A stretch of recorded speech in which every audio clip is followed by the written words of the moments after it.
दास जी इनके आश्रमों का एक इंटरव्यू देख रहा था। दास भी आपको दिखाएगा वो इंटरव्यू। मुझे वो देख के बड़ी हंसी आई पुण्यात्माओं, और दया भी आई इन नादान आत्माओं के ऊपर जो इतना सब कुछ, अरे अगर वो आश्रम है, अगर वहाँ भगवान है, अगर वहाँ परमात्मा की चर्चा होती है, अगर वहाँ साध संगति होती हैं, तो ऐसे नासमझ भाई बहनों की भीड़ नहीं हो सकती वहाँ पे। गिने चुने तो भगत हैं संत रामपाल जी की पूरी दुनिया में, और उनमें भी इतने वर्षों से जुड़ने के बाद भी उनके ये विचार हैं भगवान को लेके। एक भाई है, देखना आपको मतलब हंसी आएगी कि देखो क्या ये भगवान की परीक्षा ले रहे हैं या फिर ये लोग क्या कर रहे हैं। ये एक भाई है, ये भिवाड़ी से, हरियाणा से आश्रम में गया। इसकी मिसेज कोई बिजनेस करती है, वो बाहर रहती है दूसरे देश में, अमेरिका में कहाँ रहती है। कोरोना में वो वहाँ फंस गई, ये इधर था। तो फिर इसके बच्चे को कोरोना हो गया, और भाई ने तो लगा दी परमात्मा के आगे, अगर तू परमात्मा है, धरती पे है, तो मेरे बच्चे का कुछ नहीं बिगड़ना चाहिए। अब परमात्मा क्या करे, मालिक तो रखता है लाज, तो बच्चा ठीक हो गया। फिर इसके बच्चे का वीज़ा नहीं लग रहा। इसकी औरत ने कहा कि तेरे गुरुजी अगर भगवान है तो मेरा वीज़ा क्यों नहीं लगे। फिर भाई कहने लगा, अगर तू परमात्मा है, धरती पे है, तो मेरा बच्चे का वीज़ा लग जाना चाहिए। अरे कितनी बार परमात्मा की परीक्षा लोगे मेरे भाई, हैं? फिर कब मानोगे? जब पहली बार इनके बच्चे का कोरोना ठीक हो गया, तब इनको विश्वास नहीं हुआ कि ये भगवान है, हैं? अगर तू भगवान है, धरती पे है, तो मेरे बच्चे का कोरोना ठीक हो जाना चाहिए। हो गया ठीक, फिर भी इनको विश्वास नहीं हुआ। फिर बच्चे का वीज़ा नहीं लगा, अगर तू भगवान है तो मेरे बच्चे का वीज़ा लग जाना चाहिए। वो वीज़ा भी लग गया। ये पूरी जिंदगी ऐसे ही करते रहेंगे। ये सुनिएगा, कहने का मतलब है इन इंटरव्यू से हमने ये शिक्षा लेनी है पुण्यात्माओं, कि हमने परमात्मा की परीक्षा नहीं लेनी है। ये समर्थ है, इनकी परीक्षा लेने का मतलब इस प्रकार के शब्द, कोई भी छोटी मोटी परेशानी दिक्कत उत्पन्न होने पे, इस देखो अगर कोई समस्या या परेशानी भक्ति करते करते भी आती है तो परमात्मा ने उसके दो कारण बताए। सबसे पहला कारण उसका होता है कि ये कहीं न कहीं परमेश्वर की तरफ से आपकी ये परीक्षा है। परमात्मा हल्की हल्की ज्ञान की चोट मारता है, आपके विश्वास को चेक करता है। और दूसरा ये होता है कि आपके संस्कार में कुछ ऐसा था लेकिन परमात्मा ने हल्का करके उसको रोक रखा है। और तीसरी स्थिति होती है जिसकी मर्यादा खंडित होती है, फिर उसके ऊपर आती है समस्या, लेकिन उसकी एक पहचान होती है। अगर मर्यादा खंडित होने के चलते कोई समस्या किसी भगत पे आ रही है तो वो समस्या नुकसान देके जाएगी, वो कोई हानि करेगी, आपको भक्ति से नीचे गिराएगी वो समस्या, आपका विश्वास को वो तोड़ेगी। और यदि आप मर्यादा में हैं और परमेश्वर की तरफ से यदि आपको हीरा बनाने के लिए, आपको चोट मार मार के आपको दृढ़ करने के लिए अगर कोई आपत्ति, कोई दिक्कत अगर आपके ऊपर आई है, तो पुण्यात्माओं वो आपत्ति, वो दिक्कत आपको आगे लेके जाएगी, आपका विश्वास बढ़ाएगी। आपको हल्की हल्की पीड़ा जरूर होगी, लेकिन भक्ति और भगवान में आपका विश्वास आपका और ज्यादा जो है उदृढ़ होगा। आपको हानि नहीं हो सकती, आपको नुकसान नहीं हो सकता, आपका विश्वास बढ़ेगा। तो समझ लेना कि वो परमेश्वर की तरफ से आपकी वो परीक्षा है। तो हमने ये मूर्खता नहीं करनी है कि भगवान मेरा ये काम कर दे तो मैं साथ संगति में जाऊं, तब मैं मानूं कि तू भगवान है, तब मैं तेरे को भोग लगाऊं। ये तो इन नादान भाई बहनों के काम है जो 12वें पंथ की भक्ति कर रहे हैं, उन आश्रमों में जुड़ जुड़ के मर्यादा विहीन जो भक्तियां कर रहे हैं। हमें तो परमात्मा ने वास्तविक मोक्ष मार्ग से जोड़ दिया, यथार्थ 13वें सतकबीर पंथ से, साध संगतियों से। सुनिए भाई का इंटरव्यू। आज सुबह से सतलोक आश्रम भिवानी में घूमते हुए हमें बहुत सारी विचित्र घटनाएं, विचित्र कथाएं सुनने को मिली हैं, जिन पे लोग जल्दी से विश्वास नहीं करेंगे। उसी सब कड़ी के अंदर हमारे साथ अभी एक और संत रामपाल जी महाराज जी के अनुयायी जुड़े हैं। हम जानना चाहते हैं उनसे भी, क्योंकि वो भी कुछ ऐसी ही घटनाएं अपने साथ जो उनके जीवन में हुई हैं, उनको हमारे साथ शेयर करना चाहते हैं। सर नमस्कार, क्या नाम है आपका? सर जी, मेरा नाम सुशील दास है। कहाँ से आए हैं सर? भिवाड़ी, अलवर, राजस्थान से। क्या बताना चाहते हैं आप? संत रामपाल जी महाराज जी से जुड़ने के बाद आपको क्या लाभ हुआ? संत रामपाल जी महाराज के शरण में आने के बाद दास को तो बहुत सारे लाभ हुए, जिसमें 2-3 छोटे मोटे लाभ दास बताना चाहता है। दास ने लगभग 2020 में नाम उपदेश लिया था, और जैसे ही लिया था उसके ठीक 1 महीने बाद ये कोरोना काल बहुत चरम सीमा पे थी उस समय। तो मेरे बच्चे को पार्क में जाने की इच्छा हुई कि डैडी मैं पार्क जाना चाहता हूँ। मैंने कहा नहीं बेटा, इसमें कोरोना बहुत ज्यादा फैला हुआ है, आप पार्क मत जाओ। तो फिर भी उसने जिद किया। मेरी बेटी भी थी साथ में, बोले कि एक बार जाने दो, बस 5 मिनट खेल के आ जाऊँ। ठीक है, आपको जाना है तो जाओ, होके आ जाओ। और उसका एक दोस्त था, वो पॉजिटिव ऑलरेडी था और वो उसके संपर्क में आ गया था। आते ही उसको भी भयंकर कोरोना हो गया था। मतलब जैसे ही वो घर में आया, आपके बेटे को कोरोना? मेरे बेटे को हो गया था। और जैसे आया वो सोफा पर बैठ गया, चुपचाप एकदम ऐसे बैठा हुआ था। मैंने कहा क्या बात है बेटा, अभी तो तुम जो है 1 घंटे वाले इतने चहक रहे थे, अभी एकदम से चुपचाप क्यों हो? बोले कुछ नहीं डैडी। जैसे मैंने उसका हाथ टच किया, उसका पूरा बदन इतना लाल था कि मुझसे रहा नहीं होगा कि अब क्या करूं। उस समय कोरोना की कोई दवा भी नहीं निकली हुई थी कि मैं बाहर जाके मेडिकल स्टोर से दवा लाके उसको दे दूं और ठीक हो जाए। जब मैंने नाम उपदेश लिया था, उस समय मुझे यही चीज बताया गया था कि भयंकर से भयंकर बीमारी हो, अमृत जल हम लोगों को मिलता है। उस अमृत जल को एक बूंद ही भी पिला देना तो सही हो जाता है। मैं उसी विश्वास पे, जहाँ कहाँ से अमृत जल आपको मिलता है? नामदान सेंटर से, जहाँ हम नाम उपदेश लेते हैं, वहाँ से हमें एक अमृत जल मिलता है। संत रामपाल जी महाराज के? रामपाल जी महाराज के, जहाँ भी नामदान सेंटर है, जहाँ से हमने नाम उपदेश लिया, वहाँ पर प्रसाद मिलते हैं, स्वरूप मिलता है, अमृत जल मिलता है। और उस अमृत जल को मैंने अपने जहाँ पर ज्योति जला रखी थी वहाँ पे हम रखते हैं। तो वहाँ पे मैंने, तो उस अमृत जल में क्या वो जल होता है या उसके अंदर कोई दवाई मिली होती है? कोई दवाई नहीं मिली होती है, वो तो पूर्ण परमात्मा के शब्दों से अमृत जल बना होता है। कोई उसमें मिलावट नहीं होती, न ही कोई दवाई मिली होती है। मैंने पूरे विश्वास के साथ उन्हीं को वहाँ पर दंडवत प्रणाम किया, जहाँ हम ज्योति जलाते हैं। दंडवत प्रणाम करने के बाद मैंने गिलास में अमृत जल थोड़ा सा डाला, उसमें पानी लिया और पूरे विश्वास के साथ कि हे परमात्मा, आप सच में धरती पर आए हुए हो और परमात्मा हो, तो आप मेरे बेटे को सही कर दो। सर आप विश्वास नहीं मानेंगे, 5 मिनट के अंदर अंदर मेरे बेटे का पूरा शरीर ठंडा हो गया। ये सब तो सबसे पहला लाभ था। जब मैंने सिर्फ अमृत जल पिलाने मात्र से आपके बेटे का बुखार बिल्कुल ठीक हो गया? जी बिल्कुल, केवल अमृत जल पिलाने से। बुखार नहीं था सर, वो कोरोना पॉजिटिव था। क्योंकि जस्ट मेरे फ्रेंड ने बताया कि ये बच्चा, आपका बच्चा तो उसके साथ घूम रहा था जिसको कोरोना पॉजिटिव है। और ऑलरेडी उस समय कोरोना इतना चरम सीमा पे था कि घर को पूरा सील कर दिया जाता था।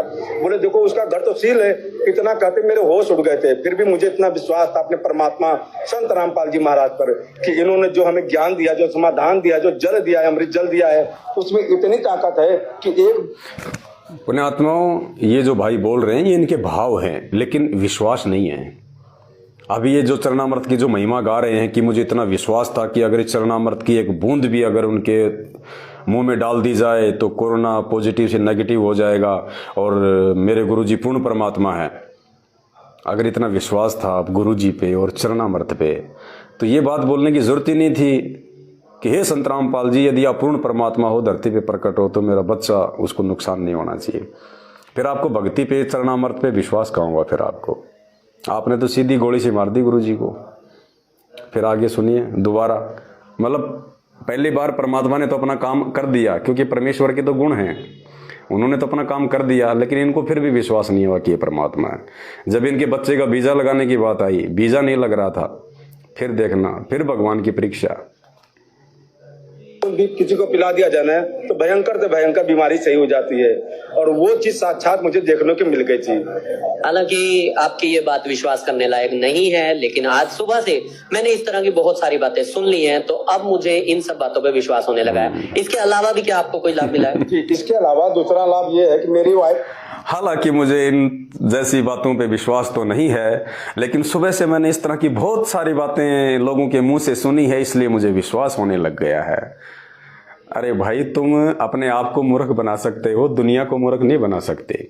दुनिया अच्छे से जानती है तुम्हारी भाषा से, तुम्हारी जुबान से, तुम्हारे बोलने के तरीके से, कि तुम वास्तव में किसी न्यूज़ चैनल के पत्रकार हो या तुम खुद ही संत रामपाल जी के भगत होके और खुद ही तुम जो है ये दिखावा करते हो एक पत्रकार बनने का।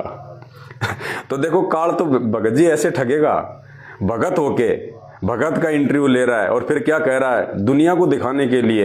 हालांकि मुझे इस प्रकार की बातों पे विश्वास नहीं है, लेकिन आज सुबह से मैं ये सब कुछ देख रहा हूँ, इतने लोगों से सुन रहा हूँ, तो अब मुझे यकीन होने लगा है। मतलब आज से पहले इसको भी यकीन नहीं था, अब इसको यकीन हो गया सुबह से घूमते घूमते। ये ड्रामेबाजी क्यों करते हो रे? भगवान धरती पे है, सीधे सीधे भक्ति करो, जो बात है वो साफ साफ बोलो ना, घुमा फिरा के बोलने की जरूरत क्या है? ये भक्तों को मूर्ख बना सकते हो तुम, इस तरह की बातें करके दुनिया को मूर्ख नहीं बना सकते भाई। ऑलरेडी 4 साल से अमेरिका में है, परमात्मा की दया से अपना बिजनेस है वहाँ पे, और मेरे बच्चे मेरे साथ में रहते थे। फिर ये बच्चों का ये हुआ, वाइफ ने कहा कि इनका भी वीजा लगवा देते हैं। हमने कहा ठीक है, कोशिश करके देख लो, वीजा लग जाए तो अच्छी बात है, हम भी आ जाएंगे, बच्चे भी आ जाएंगे। उसने पूरी कोशिश की, लास्ट में वीजा रिजेक्ट हो गया दोनों बच्चों का किसी कारण से। वो बैठी हुई थी, बोले क्या ये पूजा पाठ करते हो, जब देखो जब कभी रमेडी लगाते हो, रमेडी बोलते हो, नित्य नियम बोलते हो, संध्या आरती, क्या है ये? हमेशा इन्हीं के याद में जो खोए रहते हो, काउंटर लेके मंत्र जाप करते रहते हो, ये सब क्या है? तुम ढकोसले कर रहे हो। बोले कि यदि इतना विश्वास है तो मेरे बच्चों का वीजा लगवा दो। मैंने एक ही शब्द बोला था, क्या? वो परमात्मा अपने भक्तों के आंखों में आंसू नहीं देख सकता। इतना बोलते हमने कहा 10 बजे का इंतजार करो, जहां वीजा ऑफिस खुलेगा ना उसके बाद देख लेना, यदि नहीं होगा तो जो कहोगे वो हार जाऊंगा, अपना गर्दन काट के तुम्हारे चरणों में रख दूंगा। उसके बाद मैं परमात्मा दंडवत।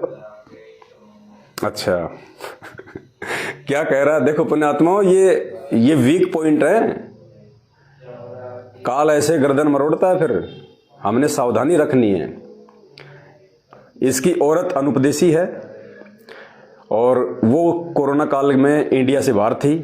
वो इंडिया आना चाहती थी लेकिन उसके बच्चे का वीज़ा नहीं लग रहा था, तो काल ने उसके अंदर प्रवेश किया और उसके माध्यम से काल ने इसको कुवचन कहलवाए कि क्या तुम ढोकले कर रहे हो, ढपोसले कर रहे हो, पाखंड कर रहे हो, क्या कर रहे हो, ये माड़ा फाड़ा जपना है?